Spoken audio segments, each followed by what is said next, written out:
Snake plant. এটি সেন্সেভেলিয়ার একটা variant বলতে পারেন। এটাই নর্মাল ভেরিয়েন্ট, আরও অনেক ভালো ভালো ভেরিয়েন্টের পাওয়া যায়। আর এর একটা খুব সুন্দর নাম আছে, যেটা হলো মাদার ইনলস টাং। মানে মাদার ইনলস টাংয়ের সাথে এটাকে তুলনা করা হচ্ছে। তো খুবই হাস্যকর না জিনিসটা। তো এই গাছের পরিচর্যা নিয়ে একটু বলে দিই। এটা একটা খুব ভালো এয়ার পিউরিফাইং প্ল্যান্ট।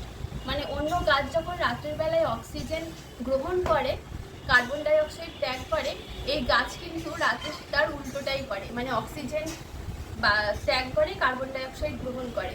তো স্বাভাবিকভাবে এয়ার পিউরিফাইং প্ল্যান্টগুলোর মধ্যে এটি একটা। আর সবথেকে ভালো যেটা, এটা খুবই লো মেনটেন্যান্স একটা গাছ, অত বেশি পরিচর্যার প্রয়োজন হয় না এবং খুব তাড়াতাড়ি এর প্রোপাগেশন করাও যায় সহজেই। মানে এই ধরুন একটা প্ল্যান্টের পাতা আপনি কাট করে যদি জলের মধ্যে চুবিয়ে রাখেন, 2 সপ্তাহ 3 সপ্তাহের মধ্যে নতুন একটা প্ল্যান্ট আপনি পেয়ে যাবেন। খুব সহজেই এটা প্রোপাগেট করা যায় বলে খুব জনপ্রিয় একটি গাছ। যারা ইনডোর প্ল্যান্ট করেন সবার বাড়িতেই কম বেশি এই প্ল্যান্টটা আপনারা পেয়ে যাবেন। আর জলের বিষয়ে বলতে গেলে, এ জল খুব একটা পছন্দ করে না। যখন দেখবেন ওপরের মাটি শুকিয়ে গেছে তখনই একমাত্র জল দেবেন, তাছাড়া জলের প্রয়োজন নেই। আর এর খুব এটা ইনডোর এবং আউটডোর দুটো প্ল্যান্ট হিসাবেই আপনারা লাগাতে পারেন। তো যদি এটা পর্যাপ্ত পরিমাণ সানলাইট পায়, মানে উজ্জ্বল আলো, মানে ডাইরেক্ট সানলাইট নয়, ইনডাইরেক্ট সানলাইট যদি পায়, খুব ভালো গ্রোথ হয়।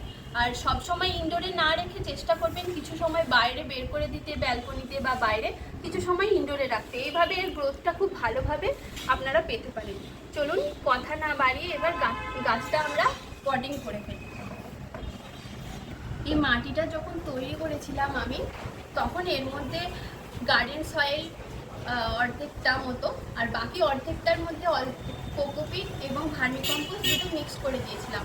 আর অল্প একটু নিমখোল, শিংকুচি, হাড় গুঁড়ো এগুলো দেওয়া ছিল আগে থেকেই তৈরি করার সময়, তাই আমি বেশি কিছু আর মাটির সাথে ব্যবহার করিনি।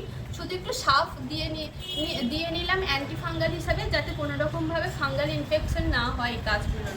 তো এটাই ছিল, খুব বেশি কিছু পরিচর্যারও দরকার নেই। আমি লাগিয়ে রাখবো, আপনাদেরকে পরে আবার আপডেট দিতে থাকবো।